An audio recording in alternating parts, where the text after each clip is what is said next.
Greetings, everyone. This is Nichole Jordan, and you're listening to our Market Intelligence Updates.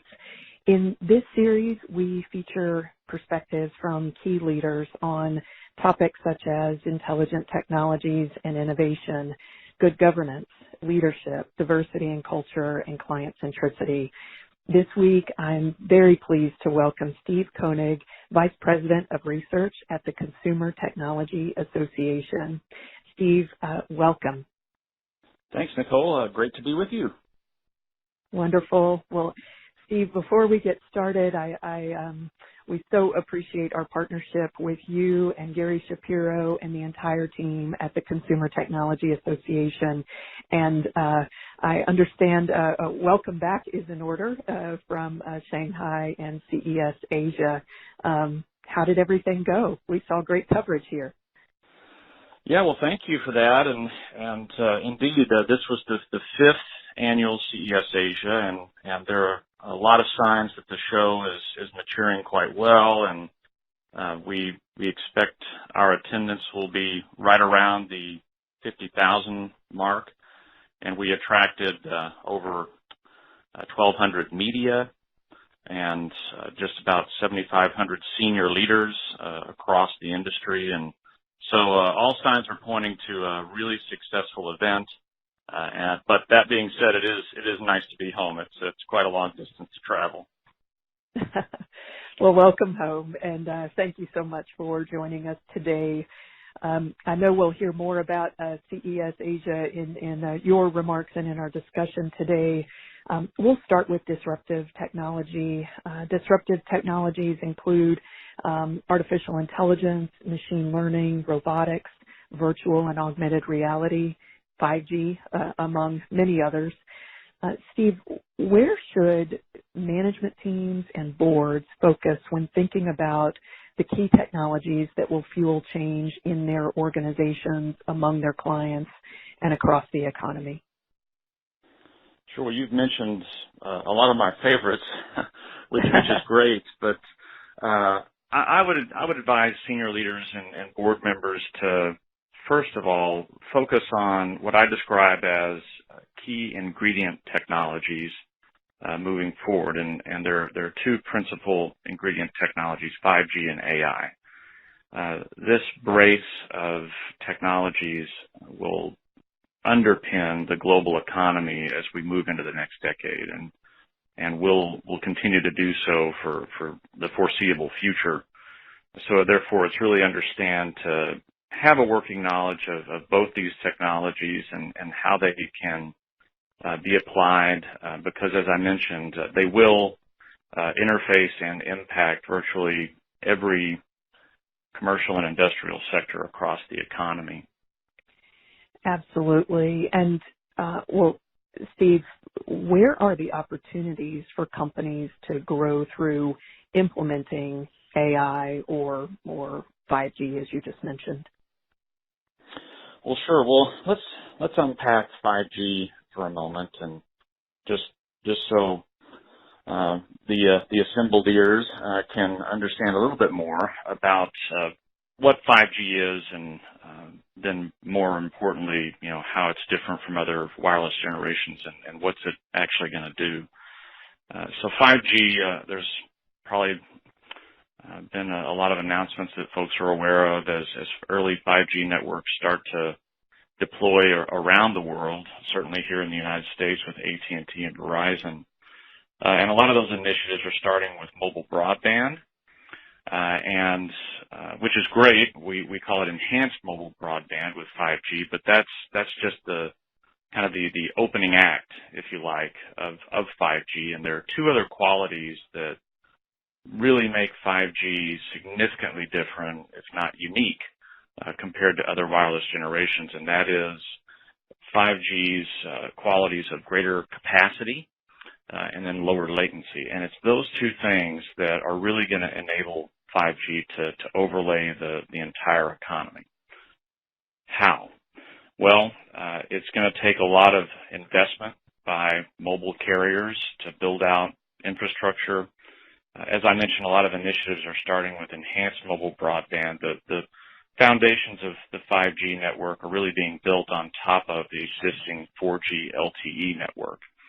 And it's that 4G LTE network that has fostered such amazing disruptive innovation over the past 10 years. And we can think of a lot of these various services that are very mobile driven, like Uber and Lyft as a couple of examples I like to point to. Really, it's hard to imagine life without those services to some extent.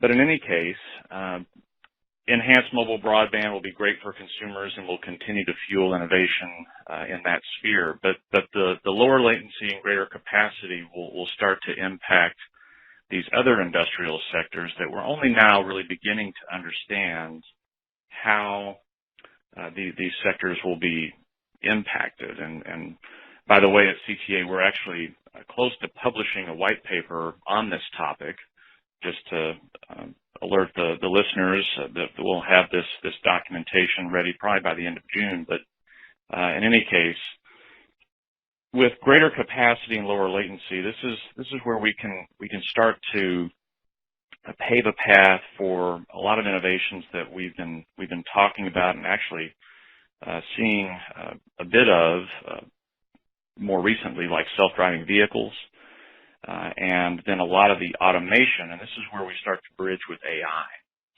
So 5G and AI working in tandem are really going to unleash a lot of innovations from everything from entertainment to agriculture.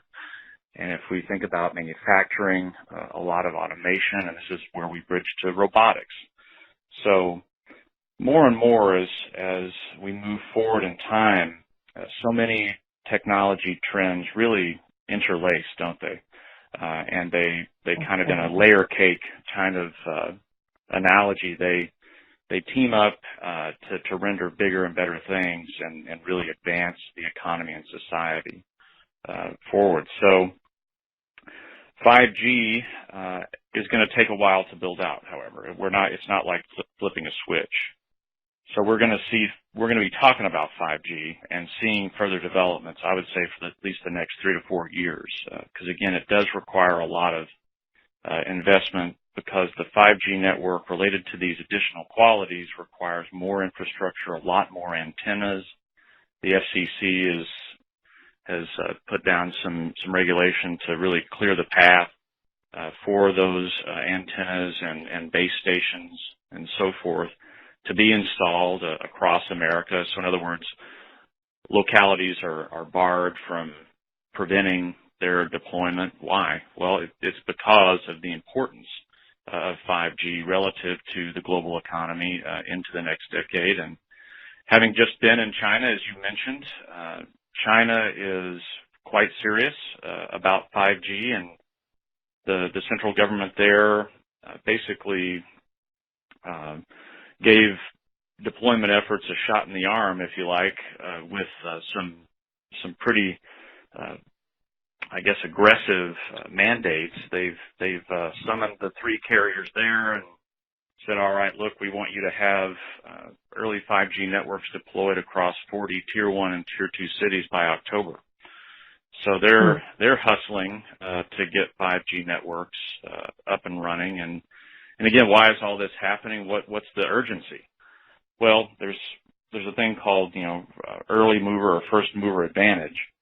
And so that's why I think that, it's, as I mentioned, 5G is kind of the prerequisite for a lot of advanced technologies like self-driving vehicles, where we can expect fleets of these things to take to the streets. But China, with their command economy, if they want something to happen, it's going to happen.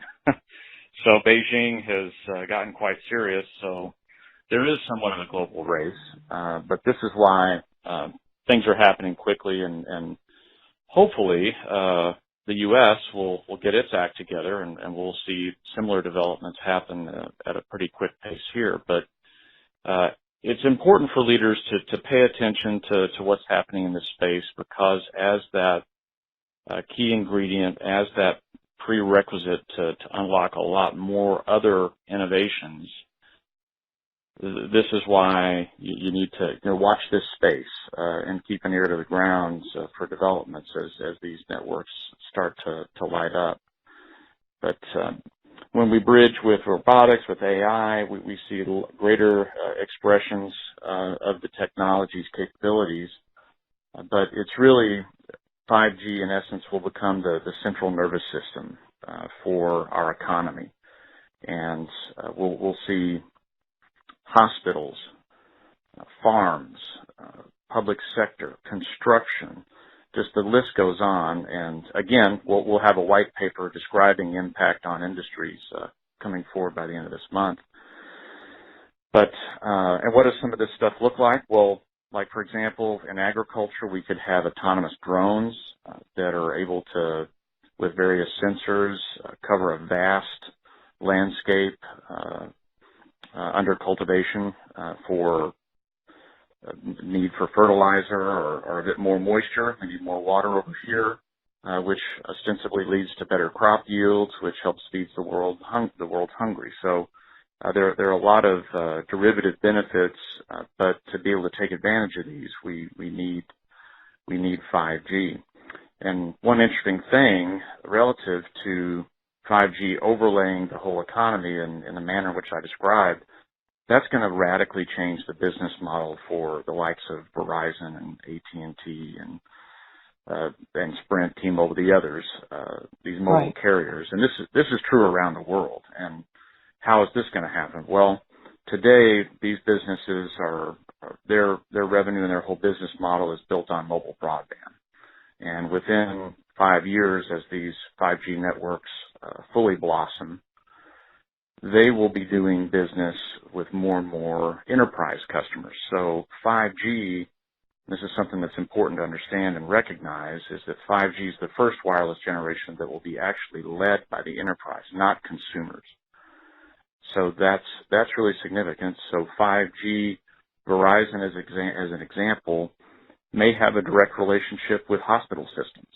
And we don't know yet if will Verizon be the one that's going to come in and install the 5G network. Almost, you can think of it almost like your home Wi-Fi. But would Verizon come in and install this across a hospital network as an example? Or would there be a third-party provider?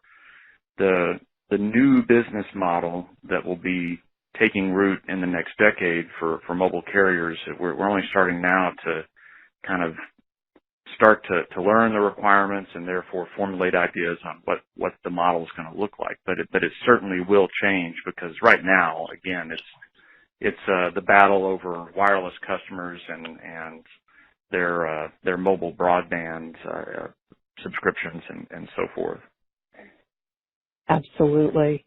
Well, Steve, just to clarify on that, and I know that you all have great relationships with all of the mobile carriers. We were in a CEO peer exchange a few weeks ago, jointly presenting with AT&T, and they invited the CEOs out to their innovation hubs to basically take a look at their build out for 5G. And there was a lot of interest. And so the management teams and boards are keen on staying apprised. We're eager to see your white paper coming out later this month, and I'll be sure to get that to our teams. What is the best way to stay apprised on the 5G development, Steve? Well, I would say really there are a variety of ways. I mean, there's certainly a lot of one way that I personally stay apprised is through a lot of the tech blogs. I mean, they cover these things very, very well. So the trade publications and so forth have really robust coverage. I mean, there's no shortage of company announcements, but just staying tuned in to some of those things, and then of course, just given the importance of 5G, this is a topic that will be a perennial subject at CES. So that's a great place to, I think, come and learn a lot about how 5G will overlay the economy. And as I mentioned, really introduce altogether new partnerships vis-a-vis how the business model is going to change for carriers. So it starts to get really interesting when you think about, well, these business entities across the economy that have not done business together before with 5G will have opportunities. So that's something that CES is really good at showcasing the entire ecosystem and bringing together leaders. So major industry conferences and events relative to consumer tech like CES, I think are really a great way, because as you mentioned, if you can engage with other leaders and subject matter experts in person, have an opportunity to ask questions, that's probably the best way. But the in-between times, you can get the news and company announcements. But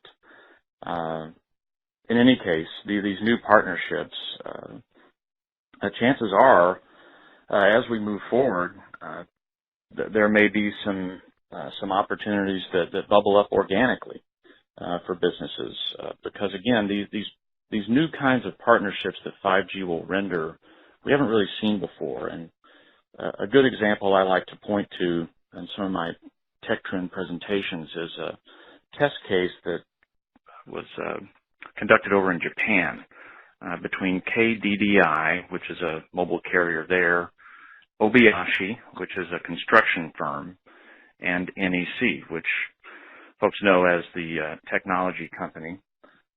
These three entities had never really done business before. They had no reason to, but they teamed up to essentially put together this test project with remote piloted construction equipment, and they were moving sand, which sounds pretty simple and benign, but the technology behind it was incredibly advanced. So that's just an example of just altogether new partnerships, things you wouldn't even have thought of. So it's also important for leaders to keep an open mind and just stay appraised and consider possibilities, because new business opportunities are going to seemingly just come out of left field, and things that we wouldn't have ordinarily thought of. And so being open to change and embracing those opportunities becomes more and more important. Absolutely. Well said, Steve. And I know you mentioned the two principal ingredients, kind of this foundation is 5G and AI. Would you take us through your perspective in a similar way to what you just did with 5G on AI? Sure. Well, here's another critical technology that underpins the global economy, and something that a lot of researchers and market observers out there have postulated will really, I think, overlay the economy, but pretty much every business, no matter what line of business you're in, AI will touch some facet of that. So AI is expressed in a lot of different ways.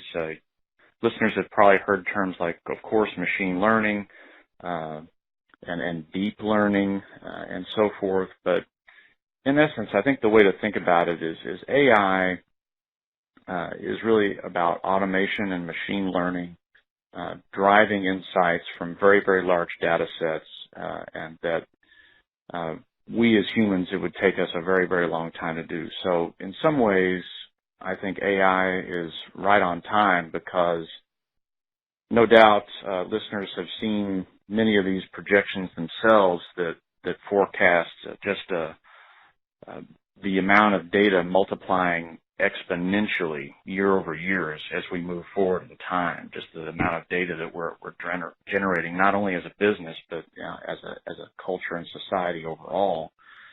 How do we make sense of all this?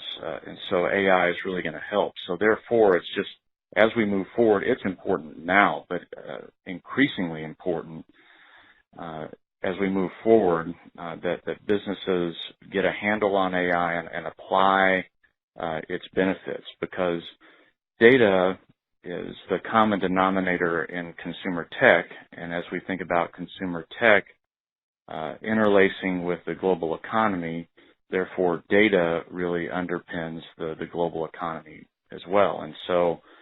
And that's where we start to wade into the waters of data security and privacy that perhaps we can talk about.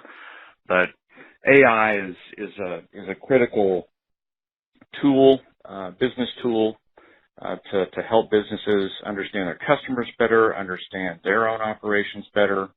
It can be applied in certain cases for automation, which yields certain efficiencies, and this is again where we bridge with robotics and so forth in a factory context, but also things like medicine.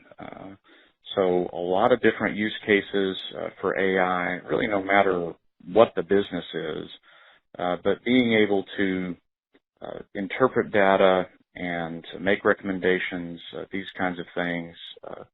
We see that expressed in our Netflix queue in terms of understanding our watching and listening behaviors. But there is just, as we at CTA are very focused, obviously, on consumer technology, and my team at CTA and research, we're obviously very keen to understand technology's impact on consumers and their behaviors, attitudes, and so forth. And one of the most visible parts of the AI spectrum I like to point to business leaders are these voice-activated digital assistants like Alexa and Google Assistant, as a couple of examples. Of course, Cortana with Microsoft, Siri, Apple are others. But I can't just underscore enough the importance of these digital assistants in terms of the business economy and engaging with consumers. At CES earlier this year, Procter & Gamble executives were featured on the stage at C-Space, and they were talking about this subject and the importance to them and how it's impacting their advertising. And it's not just CPG goods. We're seeing really brands across the board stand up support for these digital assistants. Why? Well, it's because consumers are increasingly turning to them across a variety of use cases, things that they would normally say, crack open their laptop and go online to a website or maybe use an app on their phone. Instead, they can just talk to Alexa and get what they want. And therefore, when you look in the brand space, and I use that term loosely because we're, as I mentioned, we're just seeing such robust support. It's very reminiscent, if not wholly congruent, with what we observed 20 years ago with the gold rush, if you like, to online. 20 years ago, everybody was rushing to get a website. You know, we've got to embrace this thing somebody called it e-commerce, you know, and everybody was rushing into that space. The same exact thing is happening with Alexa and Google Assistant, and it may surprise listeners to know that when we look across that, again, brand space, I use that term loosely, we're seeing support from every brand from Pizza Hut to the Church of England. And I mean, pizza and God, you know, those are pretty big bookends, I would say. Yeah, so, absolutely. You know, you can order a pizza and get spiritual all at the same time, I like to say. So it just underscores the broad support for these things. And again, it's because consumers are turning more and more. And we've done research on this. So examining these trends. So here's another bit of research that listeners could engage with from CTA on engagement with digital assistants, and then this new sales channel we describe as the voice shopping channel, which is burgeoning in terms of its support. But business leaders need to be aware of what's happening in this space, because the adoption and use of these digital assistants is happening faster than any other innovation. I mean, and the other ones would be the mobile platform that we saw about 10 years ago, and then the whole race online and websites and these things, the World Wide Web 25 years ago. So there was there was engagement there, and we can plot that. But digital assistants are moving at a much quicker pace. Industry is moving at a quicker pace to support. So it's something that folks need to be cognizant of and watching, because this is I think, another technology, again, talking about AI in the consumer space, where it's going to be front and center. And really a lot of this has to do with convenience and ease of use. It's very convenient to speak to our technology and tell it what we want. And with AI just doesn't just sit on top of data and think, oh, okay, I've got this. You have to train AIs. And so as we engage more with Alexa, as one example, Alexa learns our behaviors. It learns our purchase patterns. It learns what we like, what we don't like, these kinds of things, our comings and goings, if we have Alexa connected through our smart home. Some people find that really cool. Other people are creeped out by that.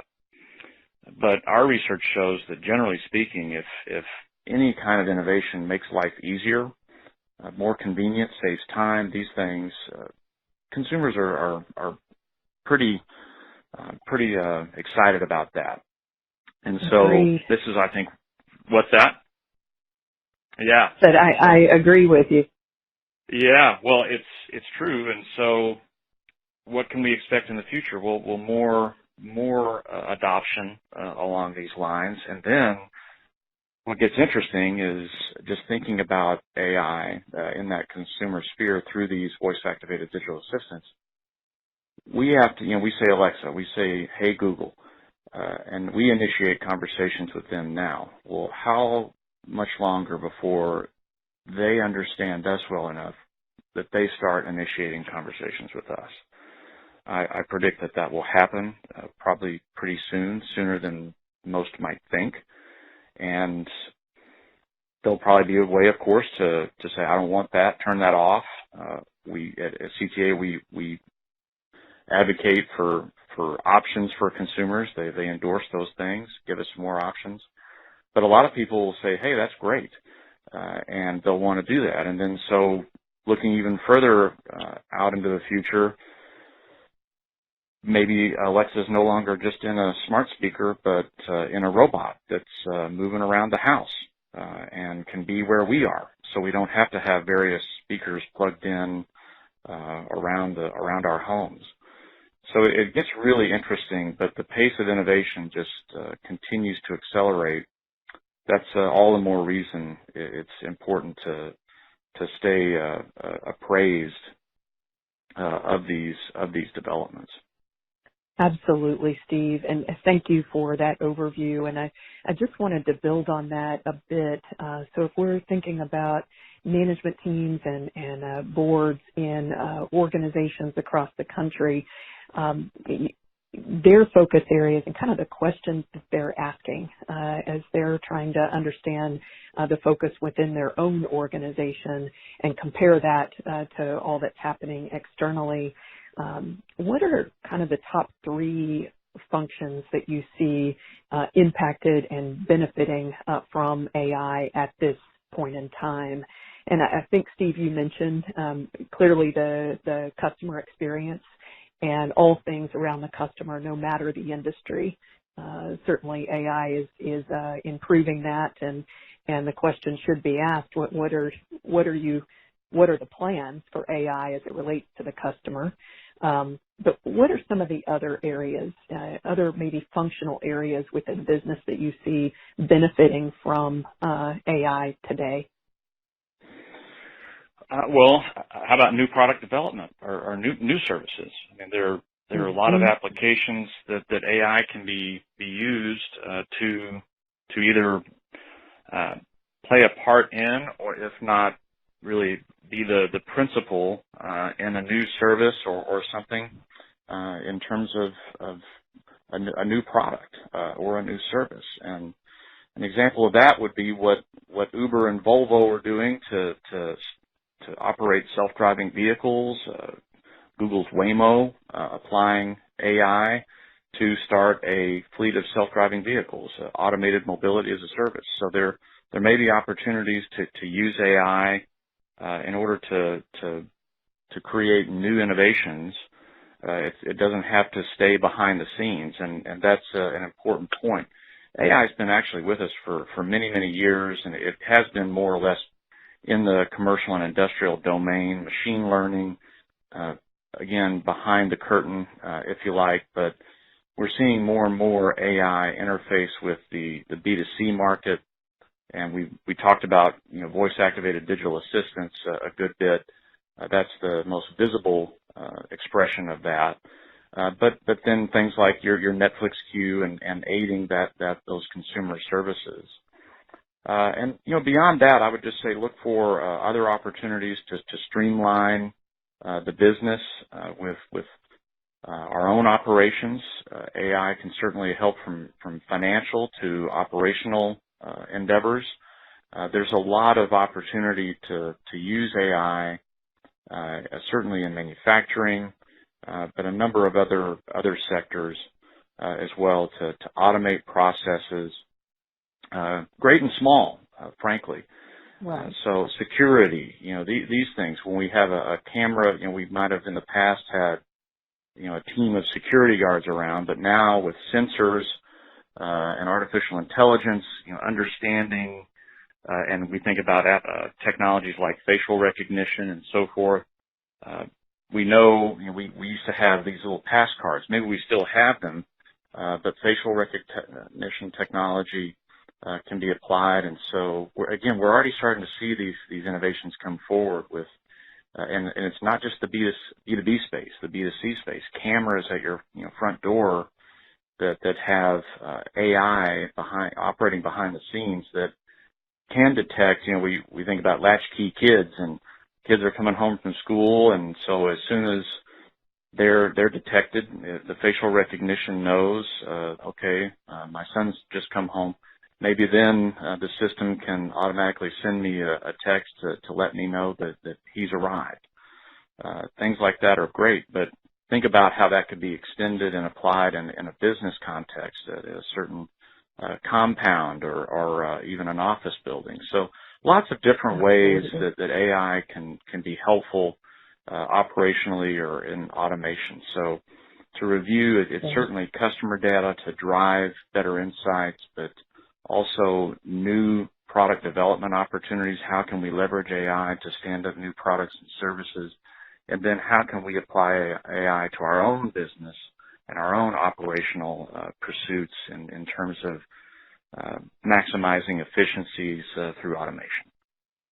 Thank you for that, Steve. And why don't we pivot to our last topic today, and we'll group a few related topics, so data privacy and security and cybersecurity.